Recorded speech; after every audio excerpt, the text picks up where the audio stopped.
Hello guys, आप सभी का वेलकम है इस यूट्यूब चैनल पर। तो आज के इस वीडियो में हम लोग पढ़ेंगे चैप्टर 7 ज्योग्राफी एनसीईआरटी का। ठीक है, क्लास 6 ज्योग्राफी एनसीईआरटी का चैप्टर 7 पढ़ेंगे। तो चलिए शुरू करते हैं। तो चैप्टर 7 है our country India.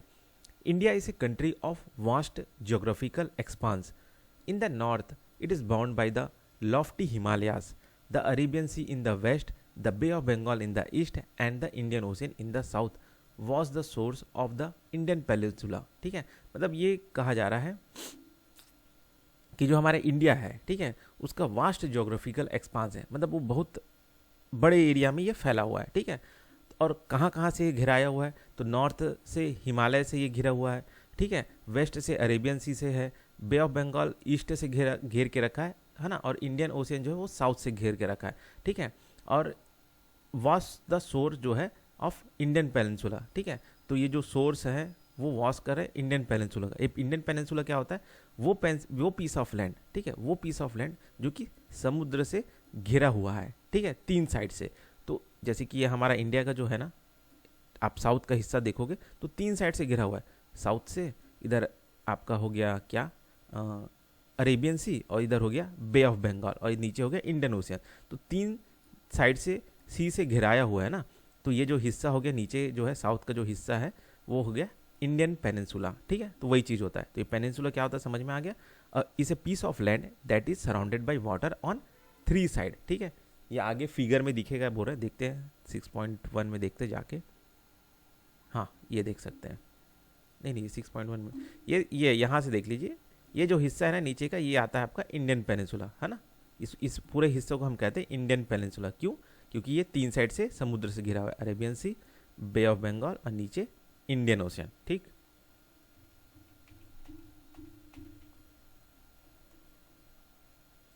India has an area of about 3.28 million square kilometre, मतलब इतना स्क्वायर किलोमीटर तक फैला हुआ है इंडिया, है ना। नॉर्थ से साउथ जो कि कश्मीर से लेके कन्याकुमारी तक जो है इंडिया का, अगर नॉर्थ से साउथ में जाओगे, मतलब कश्मीर से कन्याकुमारी तक अगर जाओगे तो उसका डिस्टेंस कितना है, 3200 किलोमीटर। वैसे अगर आप ईस्ट वेस्ट एक्सटेंड देखोगे इंडिया का, मतलब ये जो वेस्ट से लेके ये जो ईस्ट तक फैला हुआ है ना, कहाँ से कहाँ तक, कच्छ से अरुणाचल प्रदेश तक। ठीक है, जो कि ईस्ट वेस्ट एक्सटेंशन है, तो इसका जो है कितना किलोमीटर है, 2900 किलोमीटर का स्ट्रेच है, फैला हुआ है। The lofty mountain, the great Indian desert, the northern plain, the uneven plateau surface and the coast and island present a diversity of landform. ठीक है, तो ये क्या क्या होता है, ये चीज़ मैंने आपको ऊपर ही इसके पहले वाले चैप्टर में एक्सप्लेन कर दिया कि ये प्लेन्स क्या होता है, प्लेट्यू क्या होता है, और ये डेजर्ट तो आपको पता ही होगा, रेतीला एरिया होता है। तो ये सारे चीज़ जो है इंडिया के लैंडफॉर्म में मिलते हैं, पाए जाते हैं, है ना, यहाँ पे है। तो इस तरह का डाइवर्सिटी ऑफ लैंडफॉर्म है इंडिया का। ठीक है, मतलब ऐसा नहीं कि सिर्फ हमारा जो इंडिया है वो पूरा डेजर्ट ही है, या पूरा प्लेन ही है, या पूरा प्लेट्यू से भरा है, या पूरा एकदम कोस्टल एरिया, या वहाँ पे आइलैंड ही नहीं है, ऐसा नहीं है। ये सब चीज़ मिलेगा इंडिया में। ठीक है, there is a great variety in the climate, vegetation, wild life as well as in the language and culture. ठीक है, अब जैसे जैसे आप अलग अलग एरिया में जाते जाएंगे तो आपको जो वहाँ का जो क्लाइमेट है, जो वहाँ का जो वेजिटेशन है, वहाँ का जो वाइल्ड लाइफ है, वहाँ का जो लैंग्वेज है, वहाँ पे रहने वाले लोगों का जो भाषा है, वहाँ का जो कल्चर है, वो अलग अलग होता है। In this diversity we find unity that is reflected in tradition that bind us as one nation. ठीक है, तो ये जो अलग अलग पन है, ये अलग अलग जो डाइवर्सिटी है यहाँ पे, ये क्या करता है, हम सबको एक तरह से जोड़ के रखा है ना। किस वजह से जोड़ के रखे रह रहे हम, ट्रेडिशन की वजह से। ठीक है, और एक हम वन नेशन की तरह हम जुड़ के रह रहे हैं ना। India has a population of more than 120 crore since year 2011।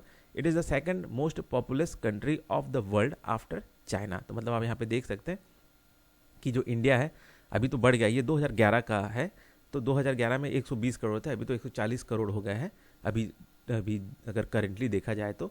और सेकंड मोस्ट पॉपुलस कंट्री है चाइना के बाद।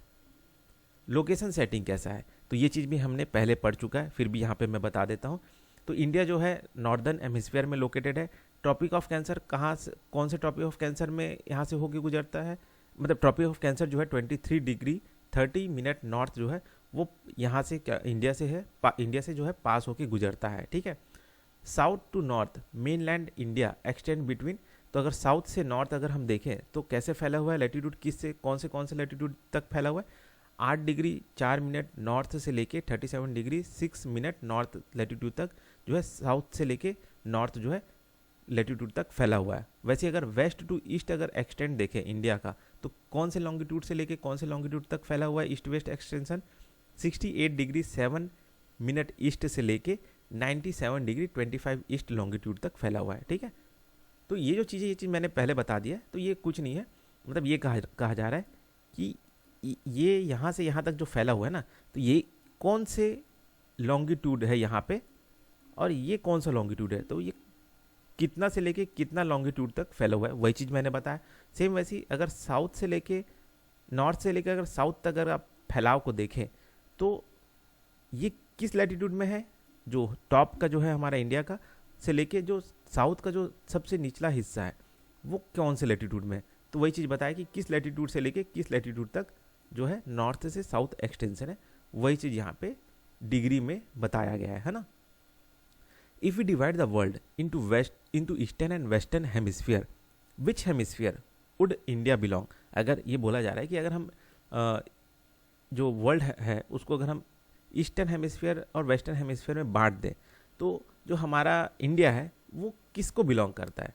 Due to a great longitudinal extent of about 29 degree, there could be a wide difference in local times of places located of two extreme points of India. ठीक है, तो मतलब ये यहाँ पे आंसर तो यहाँ पे दिया नहीं है। If we divide the earth into eastern hemisphere and western, तो हमारा जो इंडिया है वो आता है किस हेमिस्फीयर में आता है, ईस्टर्न हेमिस्फीयर में आता है। ठीक है, याद रखिएगा ईस्टर्न हेमिस्फीयर में आता है।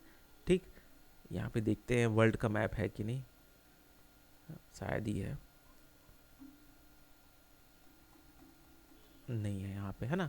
तो ईस्टर्न हेमिस्फीयर में मैंने कैसे बताया, देखिए ये चीज़ मैंने आपको पुराने चैप्टर में है बता दिया। ईस्टर्न हेमिस्फीयर में कैसे है, जो प्राइम मेरिडियन है ना, प्राइम मेरिडियन के जो इस साइड पे है देश सारे के सारे वो ईस्टर्न हेमिस्फीयर में आते हैं। ठीक है, और इधर जो सारे देश है वो वेस्टर्न हेमिस्फीयर में आते हैं।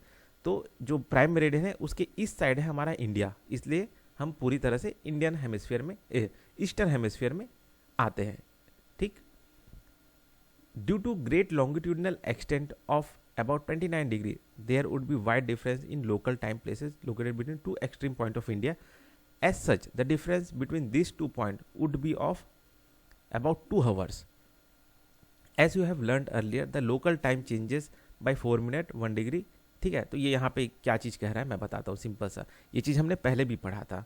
ठीक है, अब देखिए क्या होता है कि जो टाइम होता है ना, टाइम होता है उसको सेट करने के लिए क्या किया गया है, एक प्राइम मेरिडियन चुना गया है, कहाँ से गुजर रहा है वो, ग्रीनविच लंदन से। ठीक है, तो उसको हमने 0 डिग्री प्राइम मेरिडियन माना है। ठीक है, वहीं से 0 डिग्री माना है। तो इस साइड में जो भी देश है ना, तो इधर साइड में अगर आप जाते जाएंगे, ये चीज़ पहले पढ़ा था, इधर साइड में अगर आप जाते जाएंगे एक एक डिग्री के क्या बोलते हैं लॉन्गिट्यूड में, एक एक डिग्री लॉन्गिट्यूड अगर आप खसकते जाएंगे तो हर डिग्री पे क्या होगा, 4 मिनट का बढ़ोतरी होगा। ठीक है, इंक्रीज होता जाएगा, और इधर जाएंगे तो डिक्रीज होता जाएगा। ठीक है, ठीक, सॉरी मैं शायद यहाँ पे कुछ गलत बोल रहा हूँ, तो है ना, इंक्रीज इधर होता है या डिक्रीज ऐसा कुछ है, लेकिन ये होता है समय के साथ, इधर जाते जाएंगे तो इंक्रीज डिक्रीज होता जाता है ना। तो इधर साइड शायद इंक्रीज होता है और इधर साइड माइनस होता जाता है ना। तो वैसी है कि इस लैटिट्यूड में, इस लॉन्गिट्यूड में, ये जो है लॉन्गिट्यूड याला और ये जो लॉन्गिट्यूड है, ठीक है, तो ये जिस भी लॉन्गिट्यूड में होगा उस 0 डिग्री प्राइम मेरिडियन को देखते हुए उससे अगर हम देखेंगे तो कितना डिग्री आगे है, उस हिसाब से हम क्या करेंगे, हर डिग्री पे 4 मिनट का प्लस करते जाएंगे। तो यहाँ पे टाइम स्केल अलग होगा और यहाँ पे अलग होगा। तो अगर आप इन दोनों का डिफरेंस देखेंगे ना, तो 2 घंटे का अंतर रहेगा, इसके और इसके घड़ी में ना 2 घंटे का अंतर रहेगा।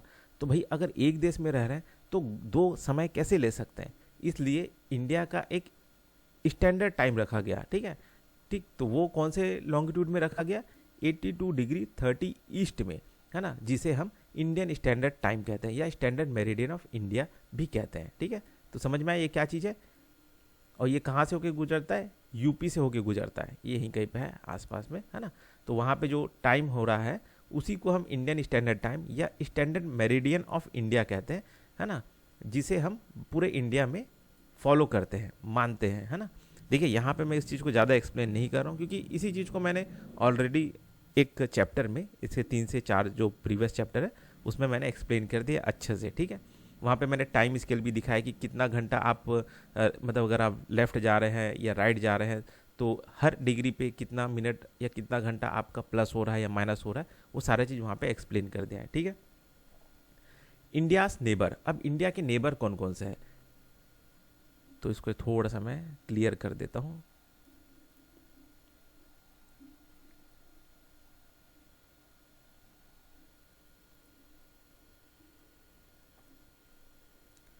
तो हम इसमें पढ़ेंगे कि इंडिया के जो नेबरिंग कंट्रीज है वो कौन कौन से हैं। तो यहाँ पे आप देख सकते हैं there are 7 countries that share lands boundary with India. तो 7 देश हैं जो इंडिया के साथ में जो है बाउंड्री जो है शेयर कर रहे हैं। आप इस मैप में देख सकते हैं कौन कौन सा है, ठीक है, यहाँ पे दिख रहा है, नजर आ रहा है आपको। तो यही सारे देश हैं, है ना। तो इन्हीं को हम अभी पढ़ेंगे। यहाँ पे म्यांमार भी है।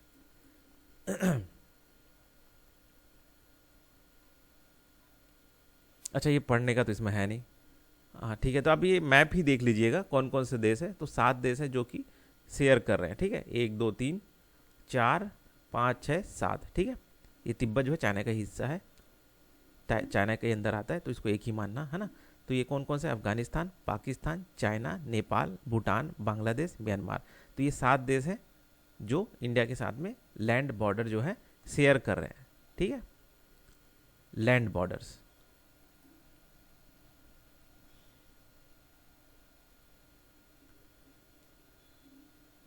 How many of this country do not have access to any ocean और सी अक्रॉस द।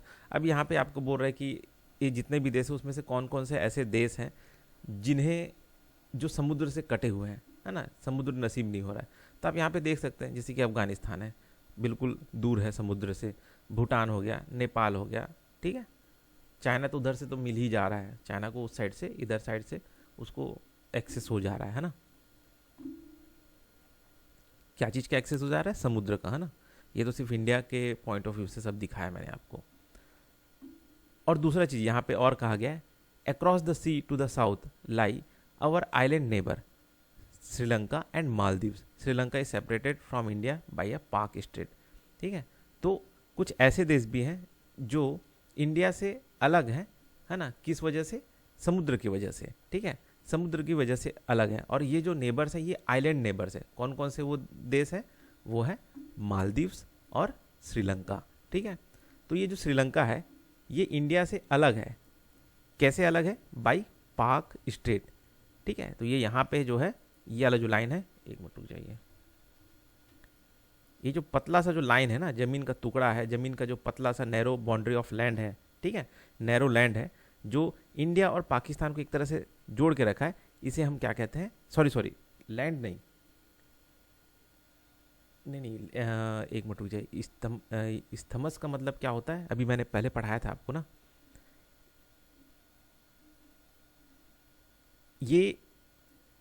ये होता है, ठीक है, नैरो वाटर बॉडी, ठीक है। स्ट्रेट क्या होता है, नैरो वाटर बॉडी होता है। यहां पे आप देख सकते हैं ये जैसे जमीन जैसे तो जो स्ट्रेट होता है ना वो क्या होता है, ये जो पतला सा जो पानी का बॉडी है ना उसे हम स्ट्रेट कहते हैं। ये चीज़ मैंने पहले भी बताया था। और जो पतला सा जमीन होता है जो कि 2 बड़े जमीनों को जोड़ता है उसे हम कहते हैं इस्थमस, ठीक है। तो ये जो पतला सा जो ये वाटर बॉडी है, ये जो जमीन, ये पानी का जो बहाव है, ये क्या कर रहा है, ये बड़े जो समुद्र है उनको जोड़ने का काम कर रहा है। तो ये क्या हो गया, स्ट्रेट हो गया, ठीक है। तो इसे हम कहते हैं पाक स्ट्रेट। और ये दोनों इंडिया और श्रीलंका के बीच में आता है, ठीक है।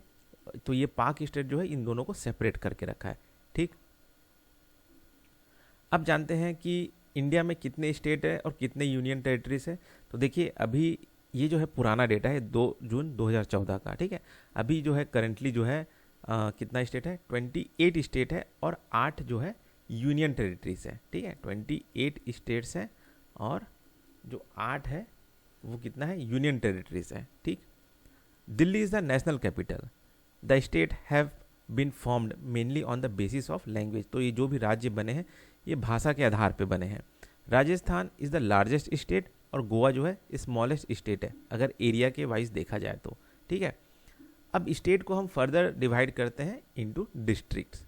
अब यहाँ पे आप दो जो टर्म है इसको समझ लेते हैं। एलुवियल डिपॉजिट, ये क्या होता है? वही चीज़ है, नदी जो है अपने साथ में जो भी लेके आता है फाइन सॉइल, है ना, और कहीं पे लाके इकट्ठा कर देता है, उसे ही हम कहते हैं एलुवियल डिपॉजिट। ट्रिब्यूटरी क्या होता है? जो भी नदी जो है बह रहा है ना, वो क्या होता है, उसमें भी कई सारे छोटे छोटे नदी है आके मिल जाते हैं, ठीक है, उस मेन नदी से। ये जो मेन नदी है जो बह रहा है उसमें कई सारे छोटे छोटे नदी आके मिल जाते हैं। तो ये जो छोटे छोटे और नदीज हैं इन्हें हम क्या करते हैं? ट्रिब्यूटरीज। तो ये होता है ट्रिब्यूटरी। फिजिकल डिवीजन देखते हैं इंडिया का। India is marked by a diversity of physical features, ठीक है। जैसे कि मतलब वहाँ पे क्या क्या फिजिकल फीचर्स हैं? माउंटेन्स हैं, प्लेट्यू मिलेंगे, प्लेन्स मिलेंगे, कोस्ट मिलेंगे, आइलैंड मिलेंगे, ठीक है। तो हिमालय जो माउंटेन है वो फर्दर 3 भाग में डिवाइड है ना।